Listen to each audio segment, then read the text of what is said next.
التحكيمية مع الخبير التحكيمي الحكم المونديالي السابق كابتن جمال الغندور مع مطالبات كثيرة بوجود ركلة جزاء للمنتخب المغربي خاصة في الشوط.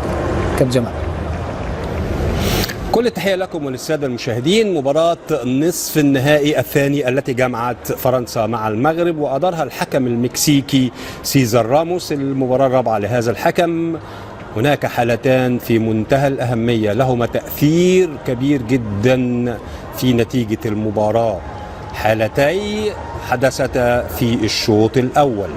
تعالوا مع بعض نشوف الحالة الأولى ونشوف القرار اللي اتخذوا الحكم في هذه الحالة.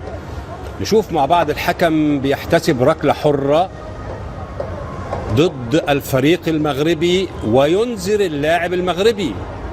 ما هو الخطأ الذي ارتكبه اللاعب المغربي؟ قدمه على الأرض، قدمه على الأرض. نكمل. قدمه على الأرض. من الذي ذهب إليه؟ المدافع. المدافع هو الذي ذهب إليه، المدافع هو الذي ارتكب المخالفة. إذن هذه مخالفة على مدافع داخل منطقة جزاءه، لم تحتسب ركلة جزاء بهذا الوضوح. لم تحتسب ركلة جزاء، ولكن احتسبت مخالفة على المهاجم. ارتكب المخالفة بساقه بالجزء الأعلى من الساق. من الذي ارتكب المخالفة بوضوح؟ ركلة جزاء لم تحتسب للمغرب. طيب، حالة تانية في نفس الشوط وفي نهاية الشوط الأول، وهنشوف مع بعض أيضا مخالفة.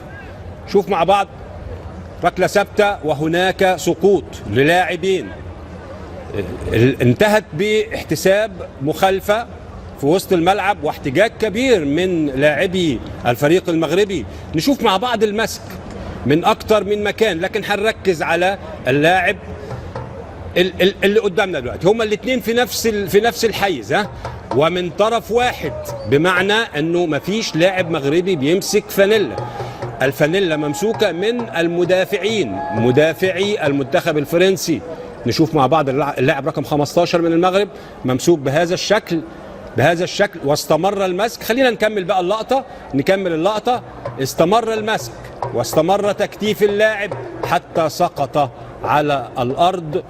وشفنا في مباريات كثيرة في البطولة ركلات جزاء للمسك داخل منطقة الجزاء لم تم احتسابها. هنا لم يتدخل حكم الفار، لم تحتسب ركلة جزاء. لما يكون عندنا ركلتي جزاء في مباراة واحدة في نصف النهائي لم تحتسب في الشوط الأول، والنتيجة الفريق كان متأخرا بهدف، أعتقد أنها حالات وأنها أخطاء أثرت على نتيجة المباراة. هارد لك للمغرب ونتمنى لهم التوفيق في المباريات القادمة. شكرا كابتن.